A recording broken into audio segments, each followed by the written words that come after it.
লোহিত সাগরের কৌশলগত নিয়ন্ত্রণ এবং আফ্রিকার প্রবেশদ্বার হিসেবে পরিচিত সুদানে আধিপত্য বিস্তারকে কেন্দ্র করে সৌদি আরব ও সংযুক্ত আরব আমিরাতের মধ্যকার পুরনো বিরোধ এখন নতুন মাত্রা পেয়েছে। একসময় ঘনিষ্ঠ মিত্র থাকলেও বর্তমানে সুদানের ভবিষ্যৎ নিয়ে রিয়াদ ও আবুধাবির স্বার্থ সম্পূর্ণ ভিন্ন মেরুতে অবস্থান করছে। সৌদি আরব চায় সুদানে একটি স্থিতিশীল এবং বেসামরিক নেতৃত্বাধীন সরকার, যা রিয়াদের বলয়ের মধ্যে থাকবে।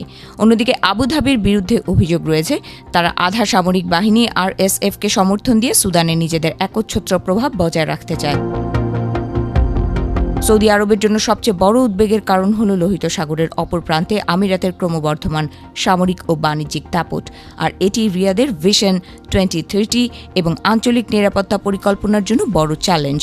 সৌদি ও আমিরাতের এই বিরোধের মাঝেই মধ্যপ্রাচ্যের পরাশক্তিগুলোর সঙ্গে দর কষাকষির এক নতুন খেলা শুরু করেছেন সুদানের সেনাবাহিনী প্রধান জেনারেল আল বুরহান। সম্প্রতি তিনি জানান তিনি সংযুক্ত আরব আমিরাতের সঙ্গে আলোচনায় বসতে রাজি, তবে এই আলোচনার জন্য অত্যন্ত কঠোর কিছু শর্ত জুড়ে দিয়েছেন তিনি। বুরহান স্পষ্ট করে দিয়েছেন যে আলোচনা হতে হবে সুদানের নিজস্ব শর্তে, এমনকি আবুধাবিকে অবশ্যই RSFকে সামরিক ও লজিস্টিক সহায়তা দেয়া বন্ধ করতে হবে। রিপোর্ট অনুযায়ী বাহরাইনের মধ্যস্থতায় আমিরাত ও সুদানের মধ্যে এই আলোচনার একটি গোপন পথ তৈরির চেষ্টা চলছে। সুদানের সেনাপ্রধান বুরহান ইতোমধ্যে বাহরাইন, ওমান ও সৌদি আরব সফর করেছেন। এই কূটনৈতিক তৎপরতার মূল লক্ষ্য হল আমিরাতকে RSFের থেকে বিচ্ছিন্ন করা এবং সুদানের অখণ্ডতা রক্ষা করা। সুদান সরকারের ধারণা, আন্তর্জাতিক চাপের মুখে আরব আমিরাত হয়তো শেষ পর্যন্ত RSFের প্রতি তাদের সমর্থন কমিয়ে আনতে বাধ্য হবে।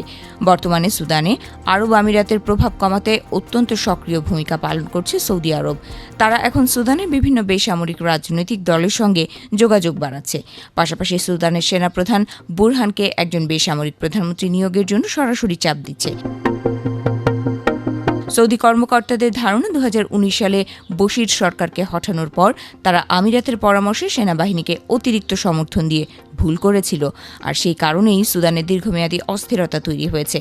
এখন সৌদি আরব চাচ্ছে সুদানে একটি বেসামরিক কাঠামো তৈরি করতে, যেটি আন্তর্জাতিক মহলে গ্রহণযোগ্য হবে, আর সেখানে আমিরাতের কোনো নিয়ন্ত্রণ থাকবে না।